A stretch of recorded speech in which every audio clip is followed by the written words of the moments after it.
So there's a highway in space called the Interplanetary Superhighway. It is used to send spacecrafts around the solar system with least resistance using gravity. So here's the good thing about the people that talk about us being a multiplanetary species is that they give themselves away. Okay, so one of the ways they get, because here's, when you look into the reason, and these are really like big time, science people. These aren't what, like this is the Aspen Institute had a whole conversation about this with like top people from NASA, and I don't know when this was, but you can look it up. They've done virtual events talking about needing to be multiplanetary, and here's some of the reasons that are given is survival of the species. Spreading humans across multiple planets reduces the risk that a single catastrophic event like an asteroid impact, nuclear war, or eventual changes to the sun could wipe out all of humanity. I'll come back to that one. This is often compared to not keeping all of our eggs in one basket. The challenge, the other reason is the challenge of colonizing other planets drives scientific, technological, and engineering advances that can benefit life on Earth and inspire new generations. Fulfilling human potential. Many see expanding into space as a way for humanity to reach its full potential, create new societies, and ensure the continuation of consciousness and culture far into the future. A perspective on unity, which is another one I'm going to come back to, but it says some believe that working toward becoming multiplanetary could foster a sense of unity and shared purpose among humans, helping us see ourselves as one species rather than divided by nations or other differences. And then finally, for some, it's the motivation is simply the excitement and wonder of exploring the unknown and expanding humanity's presence in the universe. So the two that stand out to me is the one is the perspective on unity. Some believe that working towards becoming, everybody in the world uniting together to colonize another planet. It's sort of like what was going on in the Tower of Babel. I mean, think about it. God must be looking down like, what are these fools doing? I told them to spread out, to multiply, to have children, to live your lives. And what do? They all gather together and decide to do their technology of building some tower to try to get up to God's home. It's rude. It's really rude. It's like breaking, so that's why he came down, gave them different languages so it would force them to disperse and stop their activities. So that this whole idea that it's going to be a global effort that will colonize the other planets. It's a way of, because Satan forever is trying to always hurt God. Is always. The other reason, the one that I said first, which was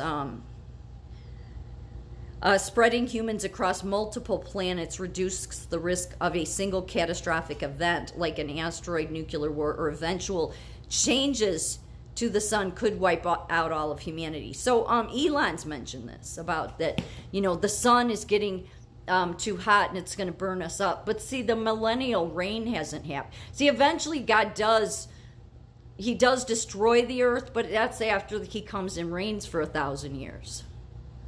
Yeah. So, but, however, God does do something about the wicked before the millennial reign. He cleans the place up. So when you hear these people talking about the sun burning us, I don't necessarily think you need to worry about you unless you're, walking the path with the prince of the air, if you know what I mean. Because Revelations 11:18 mentions God destroying those who have destroyed the earth. But he doesn't destroy the earth until after the millennial reign. That means it's the second coming, and God is here on the planet among the people reigning, okay? And the wicked have been bounded because, again, there's one last time that God releases the wicked after the 1,000 years to see are people still going to get, deceived. Because after that, it's open the books time. So when these people, I feel like they give themselves away when they talk about the sun. Maybe they're worried about them, burning them up, because maybe they know who they follow. Just a guess. According to most interpretations of biblical prophecy, the destruction of dramatic judgment of the earth occurs after the millennial reign. Yeah, it's very clear in Revelation. The millennial reign is a 1,000-year period when Christ rules on the earth. And only after this period does the Bible describe the creation of a new heaven and a new earth, signifying the final transformation or destruction of the current earth. So, the burning or complete destroy of the entire planet does not happen before the millennial reign. However, instead, before the millennial reign, it describes catastrophic judgments and devastation at the second coming of Christ, which leave the earth in a state of chaos and desolation as the millennial begins. Some interpretations, especially among Adventists, suggest that the earth will be largely desolate, uninhabited during the millennial, with Satan bound and left to wander a ruined world. I don't think so. No, that wouldn't make any sense. I don't think so.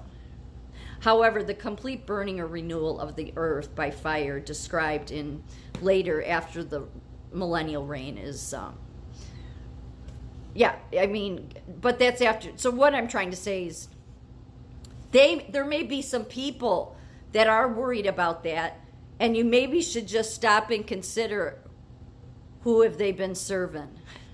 And I don't mean if you're just some sinful person and don't believe in the Bible. And I mean the people that are literally wanting to get off the planet. They want to get to Mars. They want to get anywhere from here because they're determined that the earth is getting hotter at every moment. And maybe it is for some of them.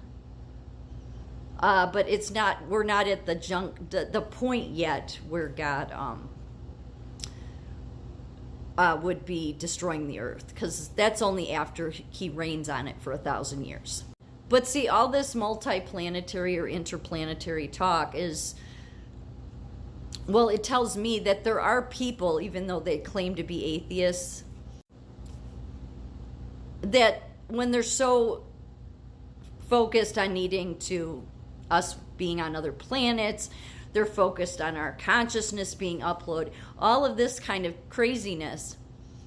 It tells me that they know something more than what they're saying because of who they serve, if you get what I'm saying. That's just my take on it.